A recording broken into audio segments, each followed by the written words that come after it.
Good morning students. मैं आज आपको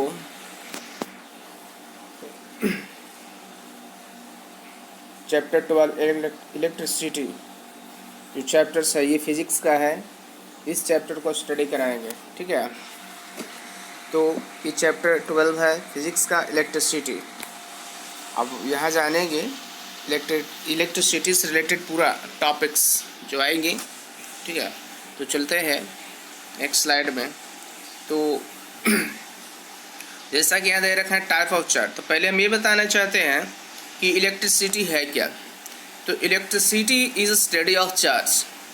इलेक्ट्रिसिटी वह है जिसमें चार्ज का जो अध्ययन किया जाएगा, स्टडी किया जाएगा, वही क्या है इलेक्ट्रिसिटी। तो यहाँ पर आप देख पा रहे हैं टाइप्स ऑफ चार्ज। तो they are two types of the charge. Charge जो है दो प्रकार के होते हैं। फर्स्ट पॉइंट है positive charge and second point है नेगेटिव चार्ज। ओके, तो positive charge, these are made of subatomic particles proton. ठीक है, पॉजिटिव जो चार्ज होता है वो प्रोटॉन के बने हुए होते हैं। Negative charge, these are made of negative subatomic particles, electron. यानी नेगेटिव चार्ज जो होता है वह जो है इलेक्ट्रॉन के बने हुए होते हैं। ठीक है, आप यहाँ फिगर में देख रहे हैं पॉजिटिव और नेगेटिव। पॉजिटिव को रेड से और नेगेटिव को ब्लू से इंडिकेट किया गया है पार्टिकल्स को। ओके, और दोनों जो है जब आपस में पास में आते हैं तो वहाँ पर अट्रैक्शन होता है। ठीक है, तो आपको समझ में आ गया होगा चार्ज कितने प्रकार के हैं। तो दो प्रकार के हैं। They are two types of charge, first positive charge and second negative charge. ठीक है, नेक्स्ट स्लाइड में चलते हैं।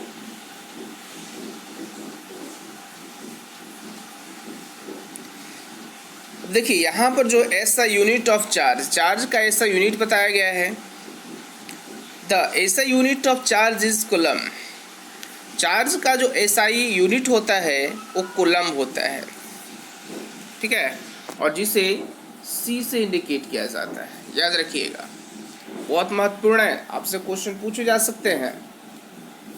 ठीक है, तो आपको बताना होगा कि चार्ज का ऐसा यूनिट क्या होती है, कूलम होती है। क्या होती है, कूलम होती है। Second point, an electron pass a negative charge of 1.5 into 10 to the power minus 19 coulomb. देखिए यहाँ पर जो दिया हुआ है कि इलेक्ट्रॉन पर जो चार्ज होती है 1.5 into 10 to the power minus 19 coulomb. तो यहाँ पर आपको इसको बदल देनी है, क्योंकि यहाँ बाय मिस हो गई है। ये जो है इसको कर देनी है 1.6, सिर्फ क्या कर देना है, 1.6 कर देना है। ठीक है, ये जो दिख रहा है 1.5, इसकी जगह जो है आपको क्या करना है 1.6 into 10 to the power minus 19 coulomb. वास्तव वही रहेगा जो इलेक्ट्रॉन पे जो चार्ज होता है। ठीक है, उसका वैल्यू जो है 1.6 into 10 to the power minus 19 coulomb होती है, याद रखिएगा। ठीक है, नेक्स्ट पॉइंट जो आ रहा है वो थर्ड है। इसमें बताया गया है कि the SI unit of 1 coulomb is covalent to the charge continue 6.25 into 10 to the power minus 18।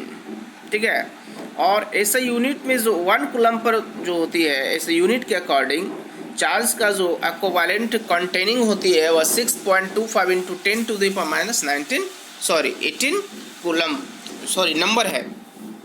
एक जो है एक कूलम पर, एक कूलम्ब में जो है इतने इलेक्ट्रॉन्स होते हैं। ठीक है, 6.25 into 10 to the power minus 19। Okay, याद रखिएगा। तो आपको पता चल गया होगा ऐसे यूनिट ऑफ चार्ज, यानी चार्ज का ऐसा यूनिट कूलम्ब होता है। एक इलेक्ट्रॉन पे जो होती है 1.6 into 10 to the power 19 coulomb होती है। और SI unit of the 1 coulomb is equivalent to the charge containing 6.25 into 10 to the power minus 18 होती है। ओके, याद रखने की चीज़ है ये। नेक्स्ट स्लाइड में चलते हैं।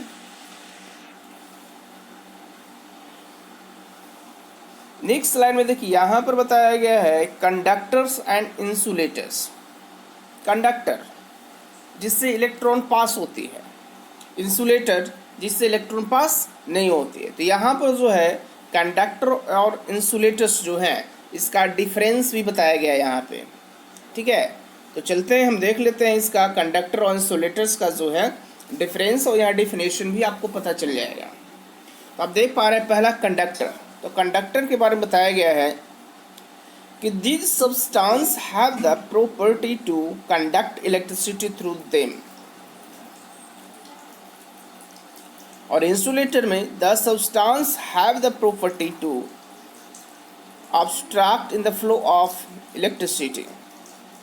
कंडक्टर के बारे में बताया गया है कि ये ऐसा सब्सटेंस है, ठीक है, जिसमें इलेक्ट्रिसिटी पास कर सकता है, लेकिन आपका इंसुलेटर्स है इसमें इलेक्ट्रिसिटी पास नहीं कर सकती है, यानी फ्लो या पास नहीं कर सकती है।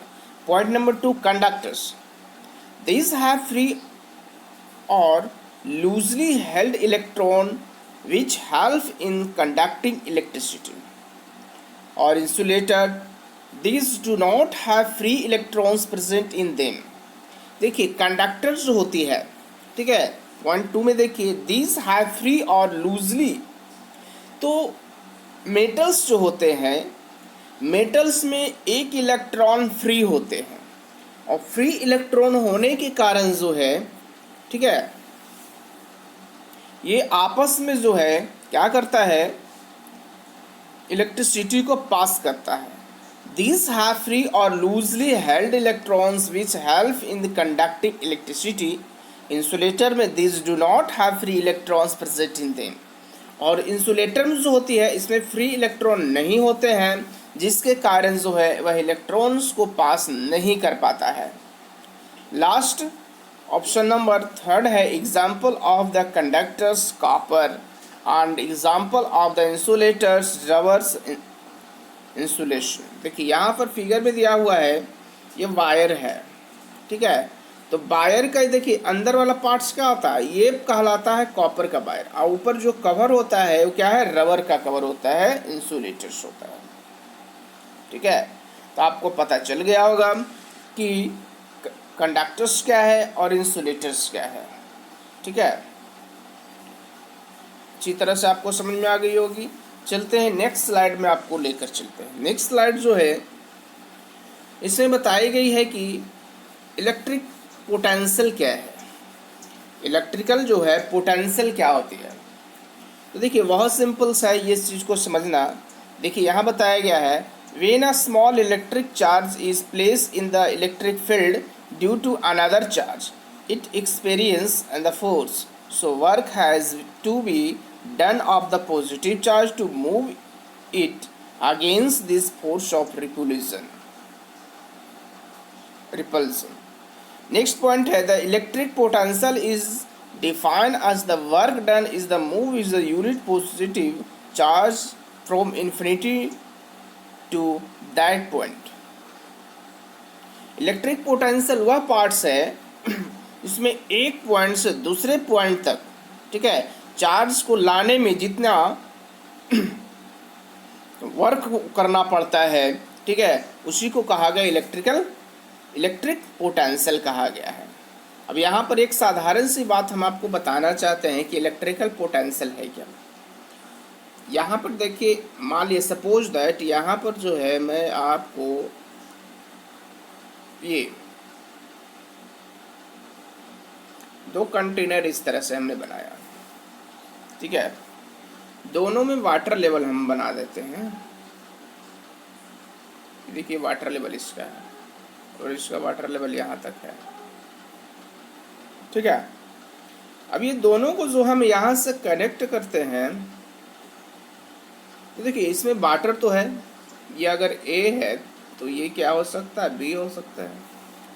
तो ए से जो वाटर है मूव करता है किस में, वाटर टैंक बी में। तो इसमें जो है इन दोनों के बीच देखते हैं कि एक पोटेंशियल बनती है यहाँ से, ठीक है, यानी high concentration to low concentration में फ्लो होता है, ठीक है। तो इसी पॉइंट को कहा गया आपको पोटेंशियल। इसके और भी जो है हम एग्जांपल के थ्रू आगे मिलेगी, उसमें हम आपको इसका जो है एक्सप्लेनेशन करेंगे, तो आपको पता चल गया होगा electric potential. When a small electric charge is placed in the electric field due to another charge, it experience in the force, so work has to be done of the positive charge to move it against the force of repulsion. Next, the electric potential is defined as the work done in the move in the unit positive charge from infinity to that point. Next slide में हम चलते हैं। जैसा कि देखिए बताया गया है यहाँ पे कि पोटेंशियल डिफरेंस क्या है। देखिए अब आ गई ना पोटेंशियल डिफरेंस, इसमें अच्छी तरह से आपको समझ में आ जाएगा कि the concept of electric potential is closely link to that of the electric field. A small charge placed within a electric field experience the force, and to have the brought in the charge to that point again in the force requires work. The electric potential at any point is defined as the energy required to the bring unit test charge from the infinity distance slowly to that point. Next point, it is usually measured in the volt, and 1 volt is the potential for which 1 joule of the work must be the expanded to bring in the charge of 1 coulomb from the infinity. हम ये बताना चाहते हैं कि जितने भी यहाँ पर हम वीडियो में आपको बता रहे हैं, यहाँ से आप लोग जो है वीडियो को पॉज करके आप नोट्स रेडी कर सकते हैं, ठीक है। इसके लिए पीडीएफ जो है शायद हम नहीं भेज पाएंगे, ठीक है। तो आप लोग जो है इसका पीडीएफ नहीं जाने के कारण जो आपको जो वीडियो है वीडियो को पॉज करके इसका जो है नोट्स आप रेडी करेंगे सभी, ओके। तो यहाँ पर पोटेंशियल डिफरेंस की बात आई है, तो पोटेंशियल डिफरेंस क्या होती है? वन पॉइंट से अनदर पॉइंट पर जो चार्ज फ्लो होता है, अब फ्लो जब चार्ज होती है तो उसको वर्क करना पड़ता है। तो 1 कूलम्ब चार्ज को, ठीक है, 1 कूलम्ब चार्ज को पर सेकेंड कितनी वर्क करनी पड़ती है, ठीक है, इसी को कहा गया पोटेंशियल डिफरेंस। यहाँ पर 2 पॉइंट दिया गया है। It is the usually measured in the volt, और इसे हम वोल्ट में मेजर करते हैं। 1 volt is the potential for which the 1 joule of work. 1 joule अगर काम होती है तो उसे हम 1 वोल्ट कहा कहते हैं, ठीक है। चलते हैं नेक्स्ट स्लाइड में। देखिए यहाँ पर पोटेंशियल डिफरेंस कहा गया है, निकाला गया है पीडी। तो potential difference work done upon quantity of the charge moved, और V is equal to W upon Q। यानी 1 कूलम्ब अगर चार्ज है, ठीक है, तो उसे एक पॉइंट से दूसरे पॉइंट तक ले जाने में कितना वर्क हुआ है। तो V is equal to W upon Q। W जो है वर्क के लिए इंडिकेट किया जाता है, और Q जो है वो चार्ज के लिए इंडिकेट किया जाता है। तो 1 जूल जो होती है, 1 जूल को में जितना, यानी 1 कूलम्ब जो होता है चार्ज, उसको एक जगह से दूसरी जगह पे जो है मूव कराने में कितने जूल का जो है एनर्जी लॉस होता है या गेन होता है, इसी को कहा गया है 1 वोल्ट। तो SI unit of potential difference is volt, and thus 1 volt is equal to 1 joule upon 1 coulomb. याद रखिएगा 1 वोल्ट में जो होती है 1 जूल बाई 1 कूलम्ब होती है। फिर से बता देना चाहते हैं पोटेंशियल डिफरेंस, फर्स्ट फार्मूला है इस चैप्टर का कि potential difference is equal to work done upon quantity of the charge moved, और V is equal to W upon Q, where Q is equal to work done and Q is equal to quantity of charge move and W is equal to work done. SI unit of potential difference is volt, thus 1 volt is equal to 1 joule upon 1 coulomb, ठीक है। इसे आप note करेंगे अपनी copy में सभी। Next slide में देखिए ये वोल्ट मीटर है, यानी volt meter measure of the क्या पोटेंशियल डिफरेंस को जो मेजर करेगा वही क्या है, वोल्ट मीटर। देखिए यहाँ पर पॉइंट बताया गया है कि volt meter is an instrument used for measuring electrical potential difference between 2 points in an electric circuit। कहा गया है कि वोल्ट मीटर जो है एक ऐसा इंस्ट्रूमेंट्स है जो पोटेंशियल डिफरेंस को एक पॉइंट से दूसरे पॉइंट में जो है इलेक्ट्रिक चार्ज को आने में, ठीक है, जो वर्क करना पड़ता है उसी को हम क्या कहते हैं, पोटेंशियल डिफरेंस। तो इसे मेज़र करने के लिए वोल्ट मीटर का यूज़ किया जाता है और इसे सर्किट में लगाया जाता है। Next point, volt meter has the high resistance so that is negligible current. कहता है वोल्ट मीटर जो होती है उसका रेजिस्टेंस होती है जो हाई होती है। ये रेजिस्टेंस क्या है इसका डिस्कशन हम नेक्स्ट स्लाइड में यानी आगे आने वाले टॉपिक्स में हम करेंगे, ठीक है। तो यहाँ पर आप वोल्ट मीटर देख रहे हैं।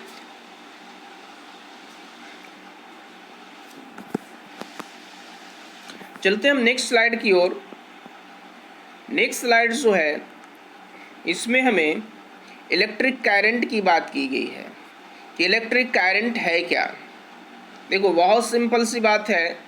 तो the movement of electric charge is known as electric current, यानी जब चार्ज मूवमेंट करता है, ठीक है, इसी को क्या कहा गया, करंट कहा गया है। The intensity of which usually measured in amperes, और इसे एम्पेयर में मेजर किया जाता है। Current can consist of any moving charge particles, most commonly these are electrons, but any charge in motion conjunctions and the current 1 ampere is equal to 1 coulomb upon 1 second. अब कहेंगे कि current क्या होती है, तो करंट जो होती है 1 कूलम चार्ज को कितने सेकंड में मूव करा रही है, ठीक है। तो 1 कूलम, तो एक इसका जो करंट का जो मेजर करते हैं वो एम्पियर में होता है, या कह सकते हैं SI unit of the current is ampere. तो 1 ampere is equal to 1 coulomb upon 1 second होती है, ओके। चलते हैं नेक्स्ट स्लाइड में। देखिए यहाँ अमीटर की बात की जा रही है। अमीटर है क्या, तो an ammeter is the measuring instrument used to measure the electric current in the circuit. Electric currents are measured in amperes, indicate of capital A, hence the name. Second point, an ammeter should have a very low resistance so that it may not change the value of current flow in the circuit. देखिए ammeter जो होती है वह current को measure करने वाला एक instruments है, ठीक है। और ये जो मेज़र करता है जिस सिस्टम में उसे एम्पेयर कहा जाता है, और इसे शॉर्ट में हम कैपिटल ए से इंडिकेट करते हैं। और एमीटर का जो है रेजिस्टेंस वेरी लो होती है, ठीक है।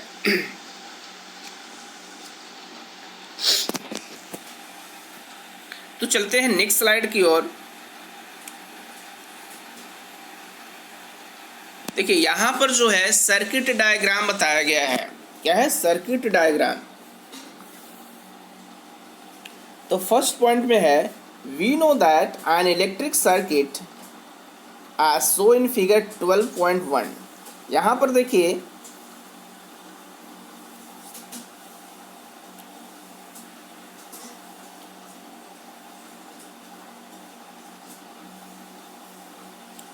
एक सर्किट दिया हुआ है, डायग्राम दिया हुआ है। कंपेरिजन द सेल और a battery, a plug key, electrical components S and connecting wire. It is often convention to draw the schematic diagram in which different components of the circuit are represented by the symbols. Conventional symbol used to represent some of the most commonly used electrical components. यहाँ पर देखिए विद्युत जो है light bulb दिया हुआ है, electric flow दिया हुआ है कि इसका डायरेक्शन क्या है, अनकन्वेंशनल करंट दिया गया है। हम बताएंगे कन्वेंशनल करंट क्या होती है और इलेक्ट्रिक करंट्स क्या होती है, ठीक है। स्विच दिया हुआ है, बैटरी दिया हुआ है और सेल दिया हुआ है। तो देखिए यहाँ पर जो है इस साइन का जो है उसे इलेक्ट्रिक लाइट का बल्ब कहते हैं, ठीक है। ये जो हो गया ये बैटरी को इंडिकेट कर रहा है, इस तरह का जो है स्विच हो गया, ठीक है।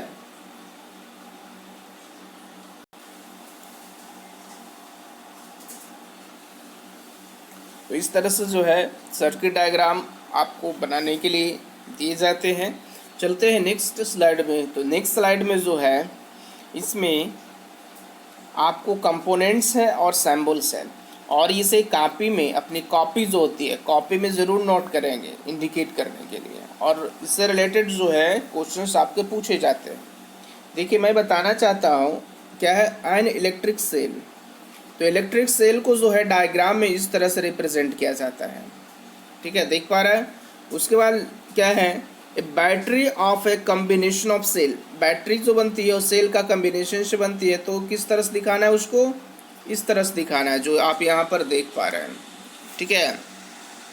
उसके बाद क्या था की, प्लग की और स्विच ओपन में दिखाना है तो इसको इस फॉर्म में दिखाना है, क्लोज को दिखाना है तो इस तरह से दिखाना है, वायर को ज्वाइंट करनी है तो ज्वाइंट वायर को इस तरह से इंडिकेट करनी है, वायर क्रॉसिंग विदाउट ज्वाइनिंग, ठीक है, अगर वायर को दिखाना है विदाउट ज्वाइनिंग का, ठीक है, तो इस तरह से दिखाना है डायग्राम में। इलेक्ट्रिक बल्ब को जो है इस तरह से रिप्रेजेंट करनी है, एंड रेजिस्टेंस ऑफ रेजिस्टेंस को जो है आर से इंडिकेट करेंगे और उसको इस तरह से दिखाएंगे। Variable resistance in the restaurant में जो है उसको इस तरह से हम दिखाएंगे। अमीटर होगी तो उसको ऐसे दिखाएंगे, वोल्ट मीटर रहेगा तो उसको इस प्रकार से दिखाएंगे। तो यहाँ पर देख पा रहे हैं, ठीक है, यहाँ पर जो दिया हुआ है हमारे पास